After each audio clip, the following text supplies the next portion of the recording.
Justin Trudeau says we are not intimidated. Trudeau won't meet convoy that continues to gridlock Ottawa.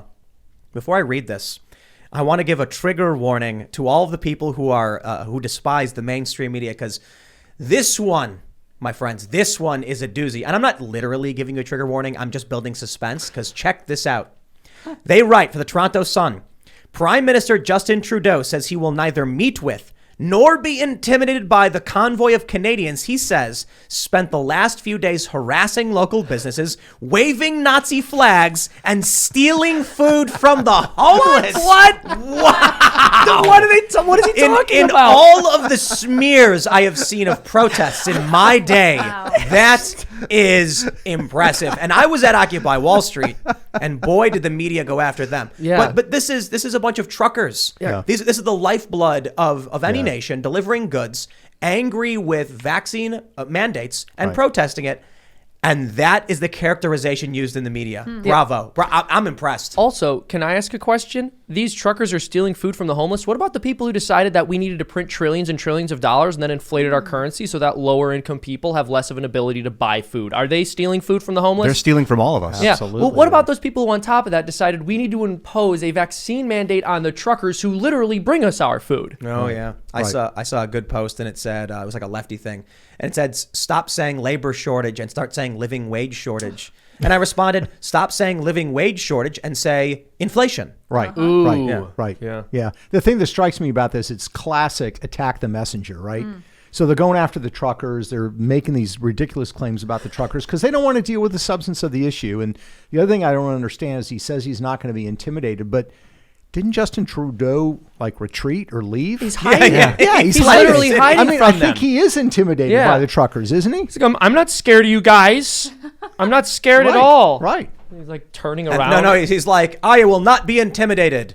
Breaking news, Justin Trudeau has fled Ottawa to an undisclosed location. Exactly. So let me read. This is amazing. Speaking to Canadians from isolation after testing positive for COVID. Oh, that's the reason he fled, right? COVID. He's got COVID. He said, freedom of expression, assembly, and association are cornerstones of democracy. But Nazi symbolism, racist imagery, and desecration of war memorials are not. It is an insult to memory and truth. Hate can never be the answer. Now, I'm going to tell you this. When BLM came to Ottawa, he came out and he took a knee with all of them. Yep. Right. He marched with them. He protested with them. And I'll also say, I certainly think anybody involved in that protest should completely agree.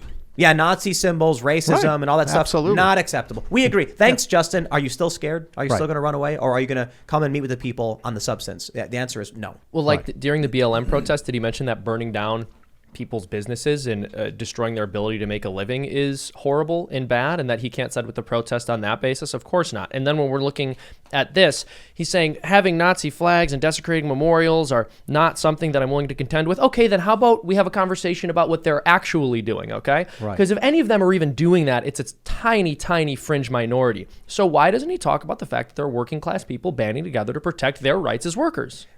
You know, this is really interesting because when I was reading about this protest, it sounds so much like Occupy Wall Street. It sounds like how they went after Occupy. And then my response was, hey, you know, the radical left did co-opt Occupy Wall Street and turn it into something else.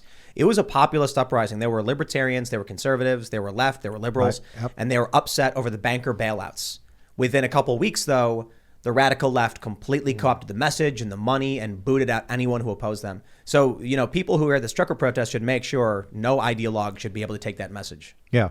Here's the thing I don't get, though. I mean, it used to be, you look back in the 60s, you know, Reagan was governor of California, the anti-war protesters. He didn't agree with them, but he'd meet with them. There used to be this tradition, you know, if you're a political leader and somebody's protesting and you don't agree with them, you try to at least meet. I mean, Justin Trudeau's not even prepared to meet with these guys.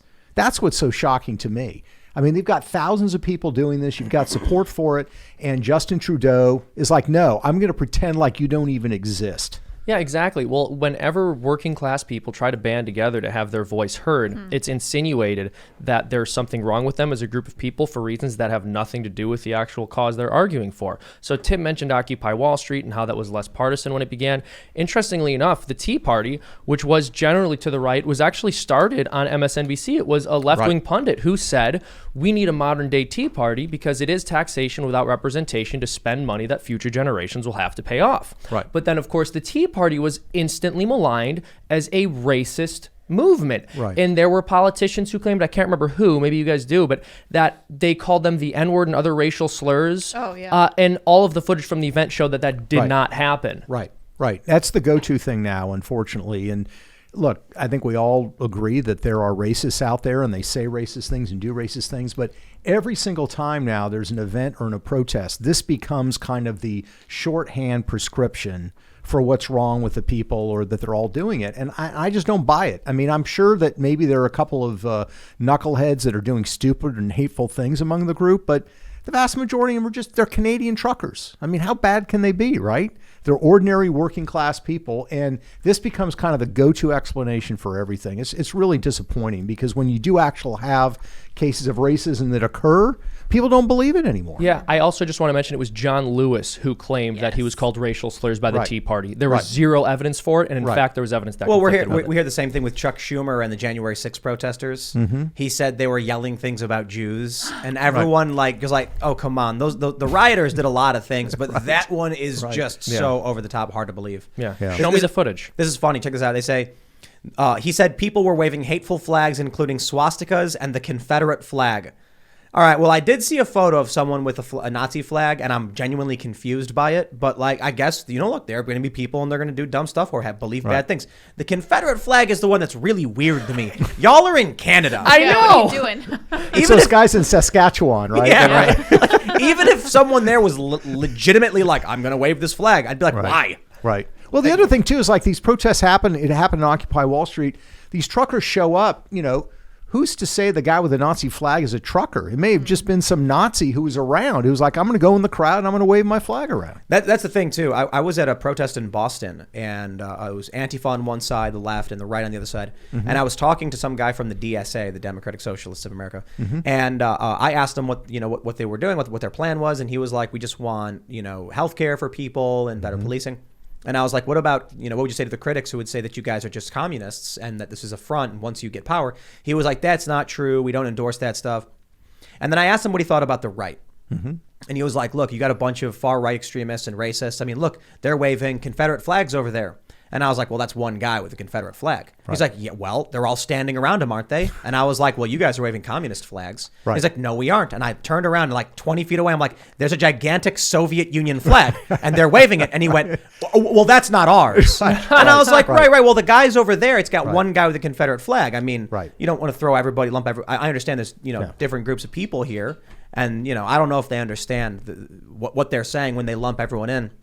But it's the same old smear. And this one, I got to admit, is just outright impressive. It's just like the degree to which the media and the politicians are desperate to go. These Canadian men were waving Confederate flags. It's like, well, are you? It's you know what it is? It's they're obsessed with American media. Right. So this is American, left sentiment seeping into Canada. Because I don't. Look, Canadians that are listening, explain to me why someone would wave the Confederate flag. I don't get it. The North will rise again. Like what? They're north of the North. Yeah. Exactly. The North will rise again, eh? Yeah, wow. Exactly.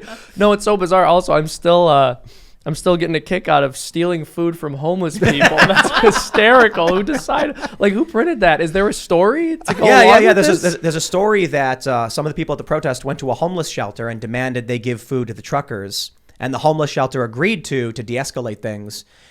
And then I'm willing to bet. I'm willing to bet that it was like some people walked over to the homeless shelter and said, "Hey, would you guys be willing to give food to the truckers?" And they went, "Yeah, sure." And they went, "Thank you." And they're like, "Oh, they stole our food." And they called the press, "Help us, please!" Come over the table. Something so like it's mainstream press. But you it's do have corporate to. Press. I agree with you that it's probably blown out of proportion, but you do have to be careful with large groups of people moving across countries like that. Like I think about the the Crusaders in the Crusades, man, because it would be all benevolent. Yay, we're fighting for God, we're Christian, but they're still human and they need food, so they just pillage on the way. They just take people's food. They just kill. They shack up at people's houses.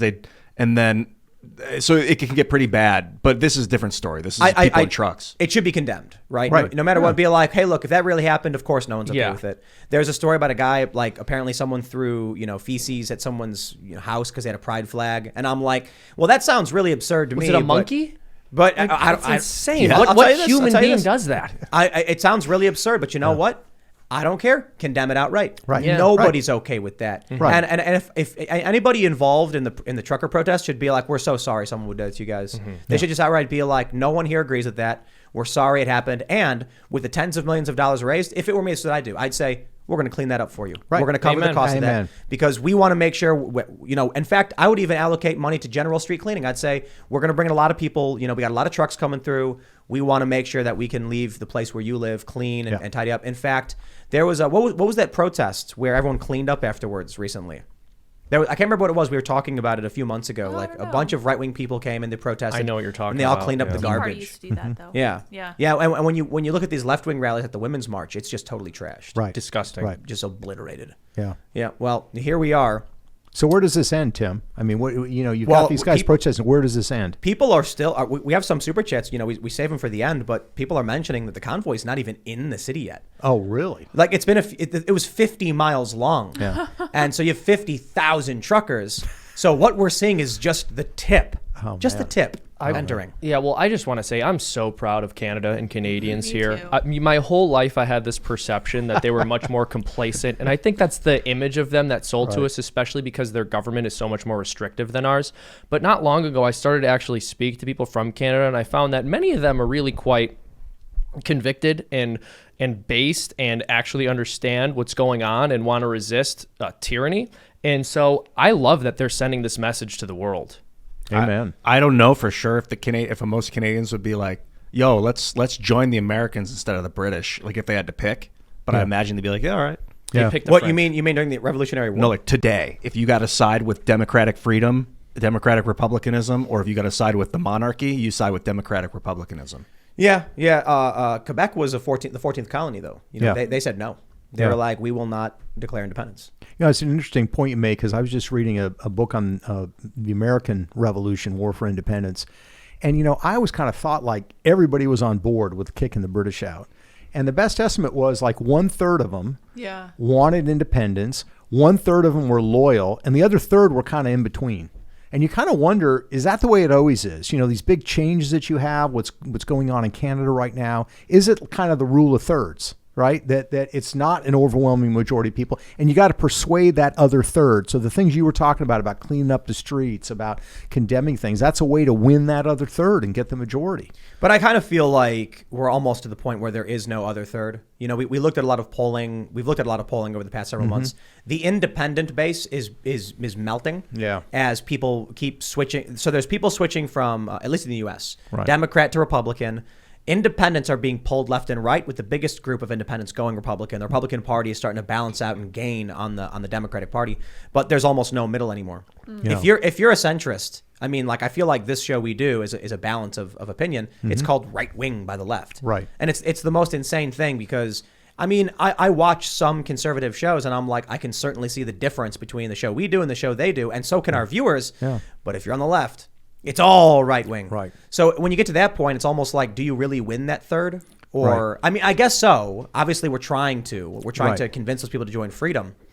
And I think it's working because even Democrat voters are switching over to Republican. Not that Republican is the right answer, mind you. It's just like people feel like it's their only alternative. Right. But things are hyperpolarizing. Right. But there are a group of people who are kind of apolitical, right? I mean, they have cultural opinions, but apolitical. And I agree with you. It's a diminishing group to what it used to be.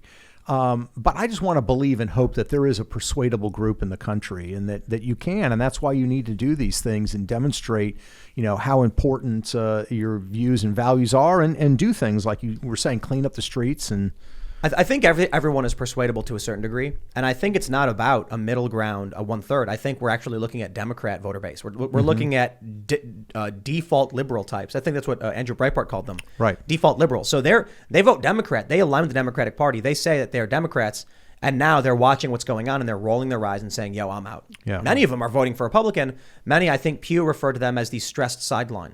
Yeah. But I don't think it's large enough at this point. I think what's actually happening is shows like this, shows like Joe Rogan and other shows, even conservative ones and even some left ones like Jimmy Dore, are eroding at the establishment narrative, and it's resulting in people just saying, "I'm done with that group of people." The celebrity message. I mean, look at that story, waving Nazi flags and hate symbols. Right. Like, seriously? Right. There was a tweet from Kurt Schlichter. It was really funny. I can't remember exactly what he said, but he was like, "The left is really mad when the workers of the world are uniting." Or whatever. It's kind of funny how that's working out, right? And these are truckers. These are typically younger to middle-aged guys who are just driving on the road, and people of all different backgrounds, honestly, who drive trucks, but not the kind of people you expect to be marching around throwing bricks through windows. Right. No. And here we are with the smears and the manipulation and. No, I mean, yeah, well, these are people with a sense of responsibility. They have jobs. That's the entire reason that they're protesting. It's for their rights as workers. These are not irresponsible teenagers who are going out trying to destroy things like we saw for an entire summer. And that was never condemned by any of the people who are condemning all of these truckers for something that a fringe minority within their group is doing, and who, quite frankly, we don't even know is a fringe minority within their group. These could just be randos showing up. Yeah. Right. Yeah. So you asked, like, where does this all go? You know what's fascinating is that this story is happening in Canada. And, I was talking with, people just before the show, and I think that's my brother who said it's like a global civil war almost. Because it's not just the United States that's experiencing this cultural rift. It's Europe, Canada, the United States. Australia. And to a certain extent, Australia and New Zealand. But Australia, man, things are bad there. What is it? The British Empire is crumbling? Is that what basically finally? Yeah, maybe after this like is it. 600 years or something. It's the culture that was born out of mostly, I guess, British colonization. Due to physics. They figured out physics first, Isaac Newton. So then they had long-range cannon fire from boats, and they dominated the sea, basically. And steam Gatling guns I was reading about allowed them to just dominate. But it's interesting. It's not just the former British colonies and kind of the Commonwealth. There's parts of Europe too, but it really does feel like people say Western civilization and all that stuff, and I'm like, it is very much like Canada, the U.S., Australia, New Zealand, Britain, the Five Eyes Spy Club, whatever you want to call it. Certain parts of Europe, but you look to some of these European countries, and they're like either getting rid of their COVID mandates completely and just go back to normal. And then you look at the United States, you look at Canada, you look at the UK, and the same culture war thing is happening across the board. So why is that? I don't know, but when I talk about the potential for civil war and stuff like that, I do find it fascinating that now the establishment left is completely on board with the narrative. You've got this one guy who put out a book recently, The Next Civil War. You've got MSNBC talking about, you got the New York Times, the Wall Street Journal, the Atlantic. They're all now saying, like, where are we headed? And then if you actually, when we look at what's going on with the truckers, and we look at how Trudeau responds, when they start claiming that working class people in trucks are like evil white supremacists, Nazis and all that stuff, I'm like, there is no convincing this other side. You either concede to them, give them concession, or you assert yourself now and recognize the groups are two completely separate groups that will not ever work together. There's no convincing them because Klaus Schwab, and I don't want to put it all on you, Klaus, there's probably other people involved, they don't want to not think this. They're intentionally choosing to believe that there's some sort of rift. So it's like you can't convince someone that is going to choose to believe it. Does that make sense? Yeah.